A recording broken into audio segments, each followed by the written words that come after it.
Have you ever wondered how the mighty Roman soldiers were disciplined for their wrongdoings? As we dive into the annals of history, we uncover the might and discipline of the Roman army, a force that stood as a pillar of the grand Roman Empire. With a reputation for unwavering discipline and unyielding strength, the Roman soldiers were among the most feared and respected warriors of their time. This wasn't by mere chance. A strict code of conduct and a set of severe punishments awaiting those who dared to defy it ensured this standing.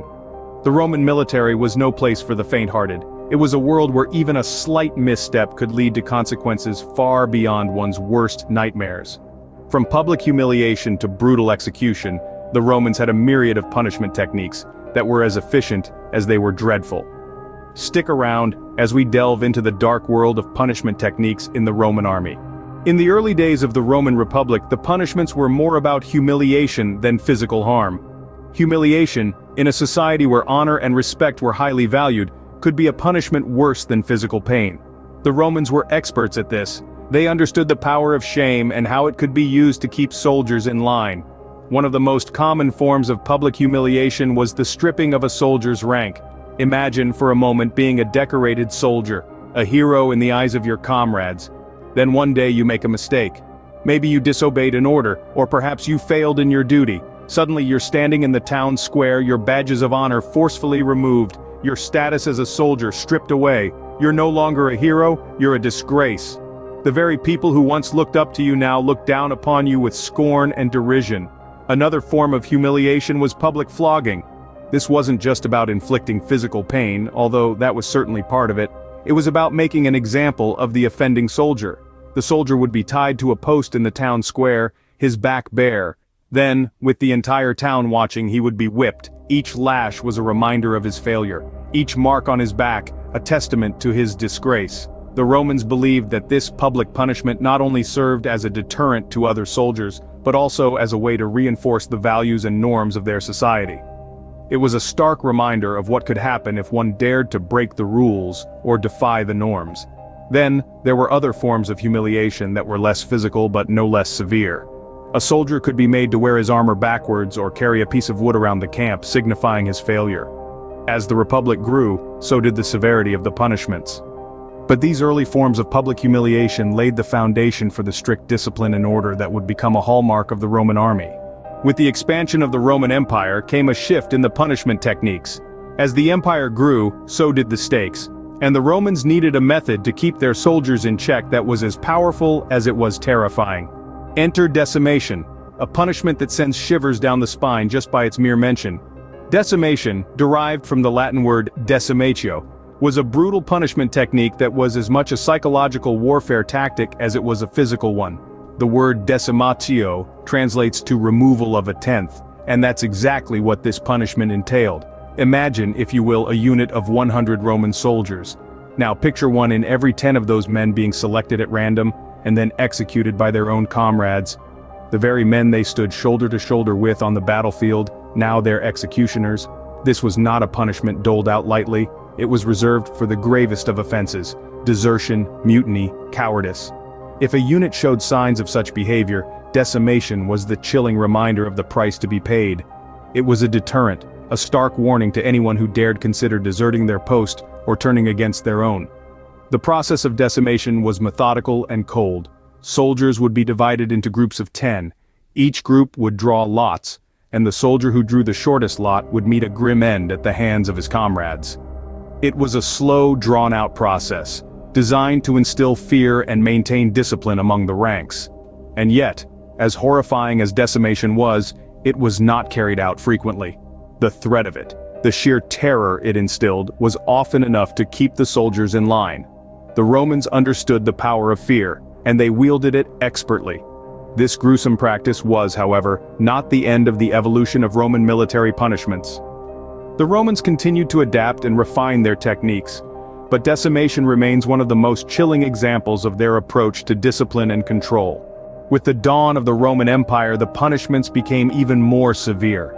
As the empire grew in power and scope, so too did the harshness of the penalties imposed on its soldiers. The Romans, known for their innovation in many fields, were equally inventive when it came to devising new methods of punishment and execution. One of the most infamous methods was crucifixion. This form of execution was reserved for the most serious of crimes, such as desertion or treason. It was a slow and torturous death, designed not only to punish the guilty but also to serve as a stark warning to others. The Romans wanted to ensure that the fear of such a brutal end would deter potential wrongdoers. Beheading was another form of execution employed by the Romans. While it may have been quicker than crucifixion, it was no less terrifying. The condemned would be led to a public space, often a marketplace or the city gates, where they would be executed in full view of the citizens. This public display was yet another tool used by the Romans to maintain order and discipline. Perhaps the most gruesome of all Roman punishments was being thrown to the beasts. This was a sentence often reserved for the worst criminals and traitors. The condemned would be tossed into an arena with wild animals, such as lions or bears, and left to meet a horrific end. The spectacle served a dual purpose. It was both a form of entertainment for the Roman masses and a stark reminder of the consequences of crossing the empire. These cruel punishments and executions might seem barbaric to us now, but they served a purpose in the context of the Roman Empire. They were instruments of control, instilling fear and obedience in the soldiers and citizens alike. The Roman Empire was notorious for its brutal punishments, but it was the discipline and fear of these punishments that kept the mighty Roman army in line. The severity of the Roman military punishments evolved as the empire grew. A statement that encapsulates a fascinating journey through the annals of history, revealing the stark realities of the Roman military discipline system. Our exploration began in the era of the Roman Republic, where the military punishments were less severe compared to what they would become. Public humiliation was the order of the day. Soldiers who committed minor offenses were subjected to ridicule and shame in front of their comrades. This method was not only a direct punishment for the offender, but also served as a deterrent for the rest of the soldiers, instilling a sense of discipline and order.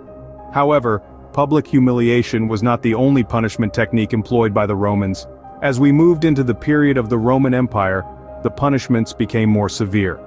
The birth of decimation, a brutal and grueling practice, marked a significant shift in the Roman military punishment system. This was a method where every 10th soldier in a unit was executed, chosen by lot, as a punishment for collective failures. It was harsh, it was ruthless, and it was effective. It instilled a deep-rooted fear and a strict sense of discipline among the Roman soldiers. The Roman Empire also witnessed other harsh penalties and executions. Soldiers who deserted their posts, stole or showed cowardice on the battlefield, were met with the harshest of punishments. They were often executed, their lives cut short as a result of their actions. These severe penalties served as a stern warning to others, reinforcing the need for discipline, loyalty, and bravery. The evolution of punishment techniques from the Republic to the Empire was not a mere coincidence. It was a calculated move, shaped by the changing dynamics of the Roman military and the Empire's growing ambitions. The Romans understood the importance of a disciplined and efficient army. They believed that the strength of their empire lay in the strength of their military, and these brutal punishments played a crucial role in maintaining that strength. In conclusion, the Roman soldiers were more than just a group of men in armor.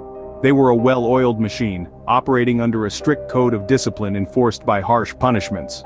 From public humiliation to decimation and execution, these punishment techniques were designed to instill fear, promote discipline, and ensure the efficiency of the Roman army. The Roman soldiers were a force to be reckoned with, and their strict discipline, maintained by harsh punishments, played a significant role in their success. Thank you for joining us on this journey into the past. Stay tuned for more intriguing insights into history.